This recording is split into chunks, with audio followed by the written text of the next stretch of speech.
तकरीबन 2 महीने पहले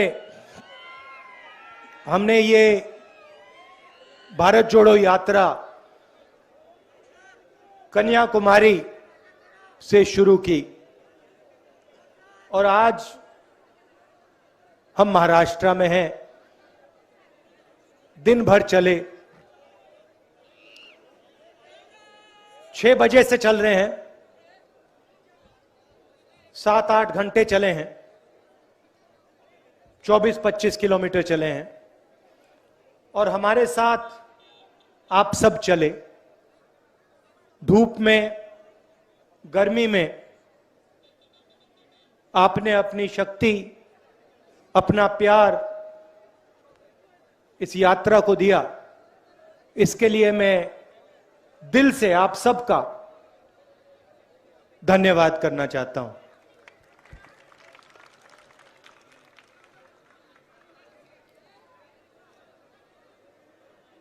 हमारा लक्ष्य लंबे भाषण देने का नहीं है। आमतौर से राजनेता घंटों बोलते हैं, हमारा यह लक्ष्य नहीं।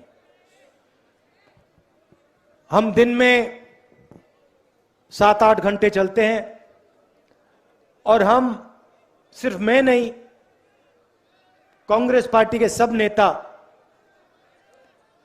महाराष्ट्र की आवाज सुनने चल रहे हैं। तो 7 घंटे हम आपकी आवाज सुनते हैं, किसानों से बात करते हैं, छोटे व्यापारियों से बात करते हैं, युवाओं से बात करते हैं,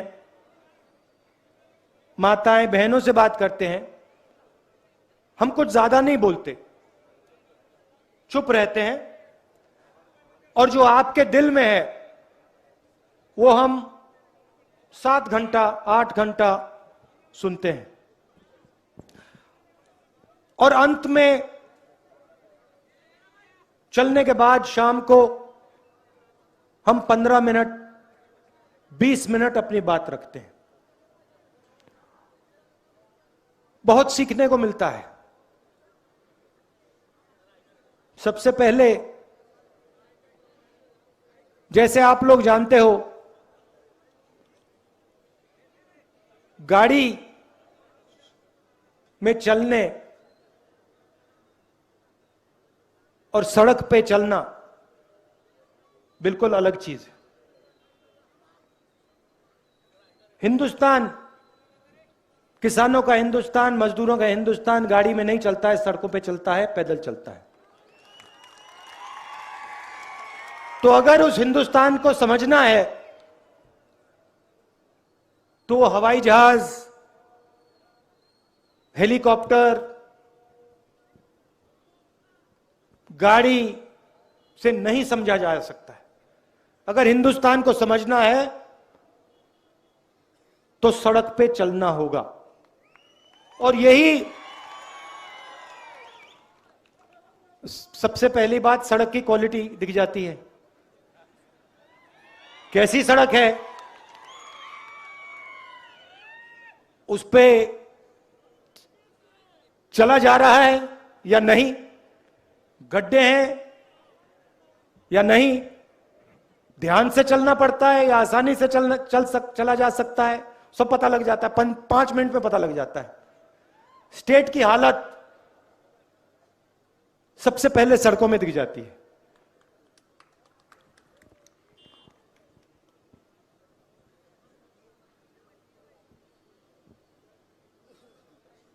खुशी भी होती है, किसी से मिलो, युवा से मिलो, वो अपने सपने के बारे में बताता है, अच्छा लगता है। पढ़ाई के बारे में बताता है, दुख भी होता है। किसानों की आवाज, किसान की बात सुनकर दुख होता है, छोटे व्यापारियों की बात सुनकर दुख होता है।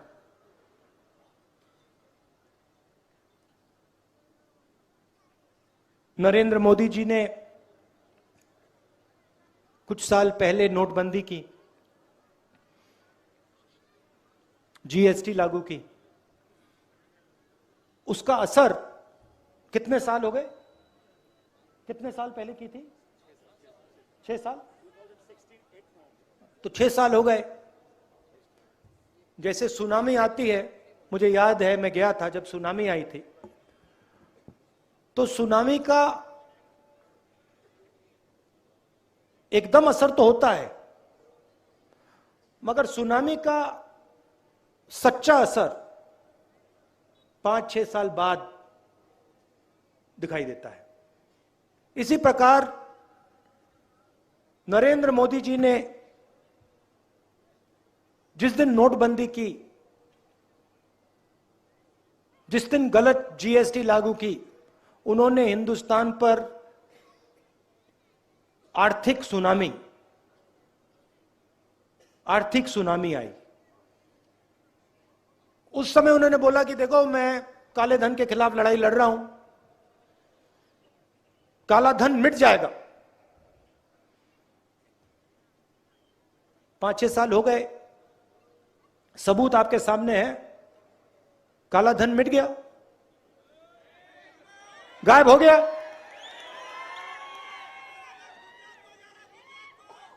नहीं, गुजरात को भैया आपके प्रोजेक्ट जा रहे हैं, वो काला धन अलग है, मगर आपके प्रोजेक्ट जा रहे हैं। जैसे एयरबस होता है, हवाई जहाज होता है, रनवे से टेक ऑफ करता है, देखा होगा आपने, देखा है ना? वैसे ही एयरबस का प्रोजेक्ट महाराष्ट्र से उड़ता हुआ चला गया, पता नहीं कहां चला गया, कहां गया, क्यों गया, क्यों गया? गुजरात में चुनाव आ रहे हैं, नहीं वो है किसके यहां गया, वो अलग बात है। तो एयरबस का प्रोजेक्ट गया। अच्छा, आपके जेब में मोबाइल फोन है, दिखाओ जरा, ये इसके अंदर ये मोबाइल फोन का प्रोजेक्ट, फॉक्सकॉन का प्रोजेक्ट, ये कहां गया? तो महाराष्ट्र जो आपका है, हजारों करोड़ रुपए, और पैसे को छोड़ो, आपके युवाओं का भविष्य, उनका रोजगार आपके प्रदेश से छीना जा रहा है।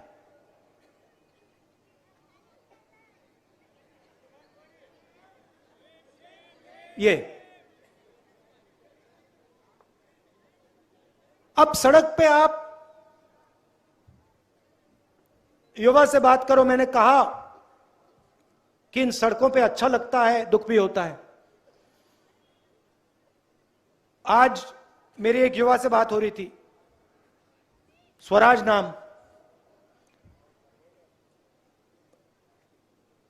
बस लेके आया था अकेला, 3-4 किलोमीटर हमारे साथ मतलब चल रहा था। राहुल जी मैं आपसे बात करना चाहता हूं, राहुल जी मैं आपसे बात करना चाहता हूं, राहुल जी मैं आपसे बात करना चाहता हूं। बहुत सारे लोग हैं तो लोग आते रहते हैं। आधा पौना घंटा लगा, आया।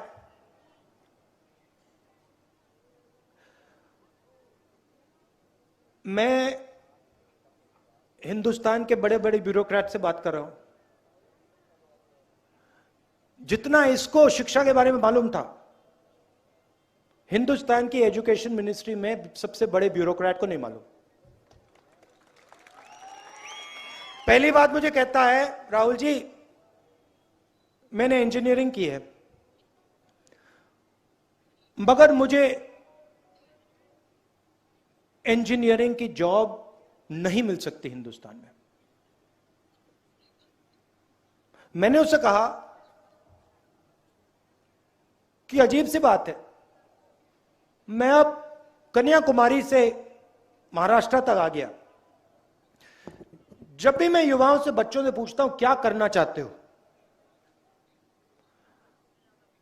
4 ही जवाब मिलते हैं, 5। पहला, आईएएस, दूसरा इंजीनियर, तीसरा डॉक्टर,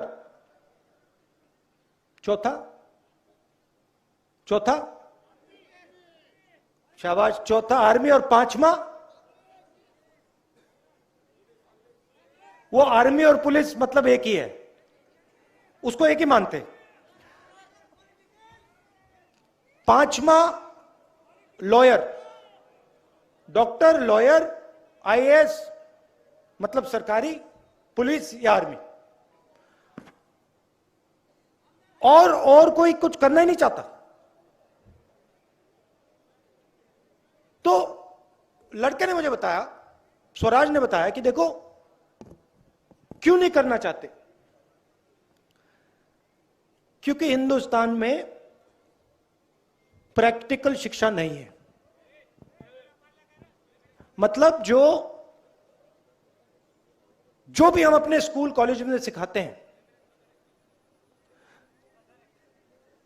ये 5 काम उससे हो सकता है, उस शिक्षा से हो सकता है, मगर अगर व्यक्ति को, युवा को किसी कंपनी में जाके काम करना है, तो जो उसे स्कूल में सिखाया जा रहा है और जो उसको कंपनी में नॉलेज होनी चाहिए, जमीन आसमान का फर्क है। ये 16 साल का बच्चा मुझे बता रहा है, और यह बात हिंदुस्तान के सबसे बड़े ब्यूरोक्रेट्स को नहीं समझ आ रही। यह है महाराष्ट्र का कमाल। अच्छा, मैंने खुशी की बात बोली तो दुख की बात भी बता देता हूं। मैं आपको बताऊं, आज आपने मेरा दिल तोड़ दिया। हाँ, दिल तोड़ दिया आपने मेरा, दिल तोड़ दिया। मैं आपको बताऊं, सुनोगे? इसी सड़क पे इतनी बड़ी छोटी सी बच्ची मुझसे मिलती है, 6 साल की, 7 साल की। कहती है, पहले मुझे ढूंढ के निकाला, कहती है मैं आपसे मिलना चाहती हूं। तो जब भी कोई बच्चा आता है, मैं उसको सीधा एक टॉफी दे देता हूं। मैंने टॉफी दी, बातचीत शुरू हुई। मैंने कहा क्या करना चाहती हो? अच्छा, महाराष्ट्र की सब लड़कियां डॉक्टर बनना चाहती हैं। तो कहती है मैं डॉक्टर बनना चाहती हूं। फिर मैंने कहा क्या तुम्हारे भाई बहन हैं? कहती है हां, मेरा भाई है। भाई क्या करता है? तुम्हें तंग करता है? हां। लड़ाई होती है? हां। तो ये बातचीत चल रही थी। फिर उसने मुझे बोला कि मेरे भाई कभी कभी मुझे मारते हैं और मैं पापा मामा के पास जाती हूं और वो भाई को कुछ नहीं कहते। तो छोटी सी बच्ची, मैंने उसको कहा कि क्यों तुम्हारे माँ बाप भाई को कुछ क्यों नहीं कहते अगर वो तुम्हें मार रहा है? छोटी सी बच्ची कहती है क्योंकि वो उसको मुझसे ज्यादा प्यार करते हैं।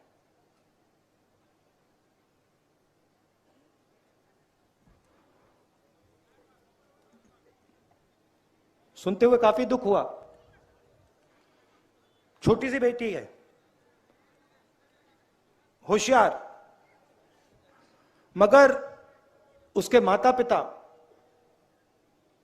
जिस प्रकार से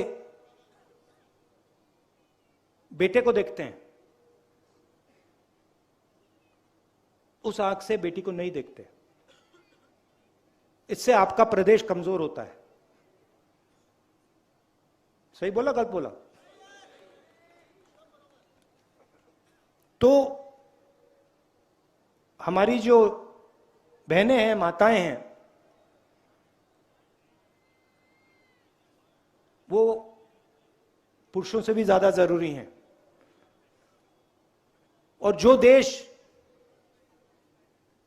अपनी महिलाओं की इज्जत नहीं करता,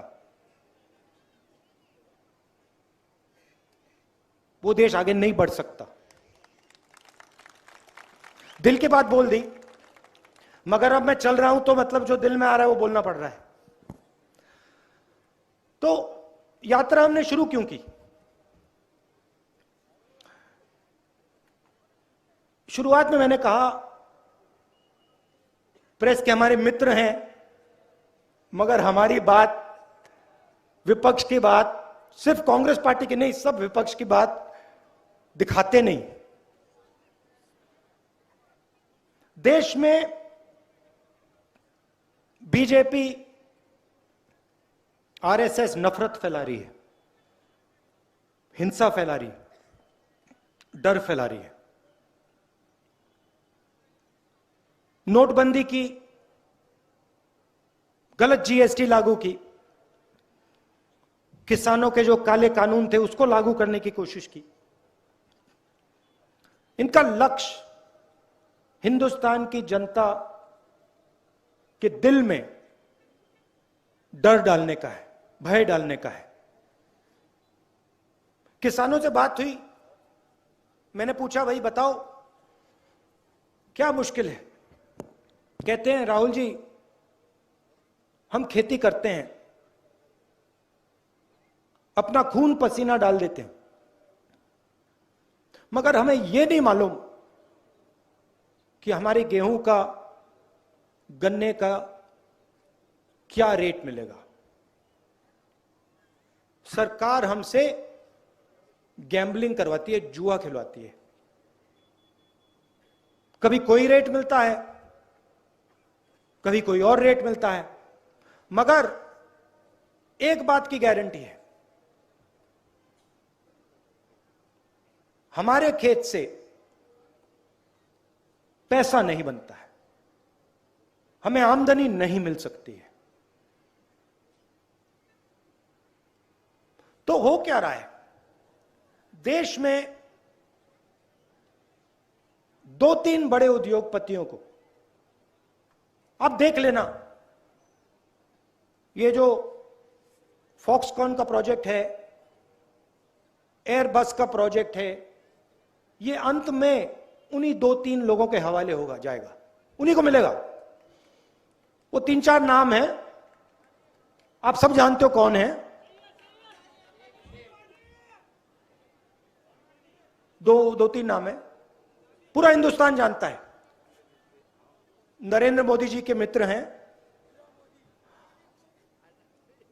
और पूरा का पूरा धन हिंदुस्तान का सीधा इनके हवाले किया जा रहा है। और यह नहीं कि एक सेक्टर या 2 सेक्टर,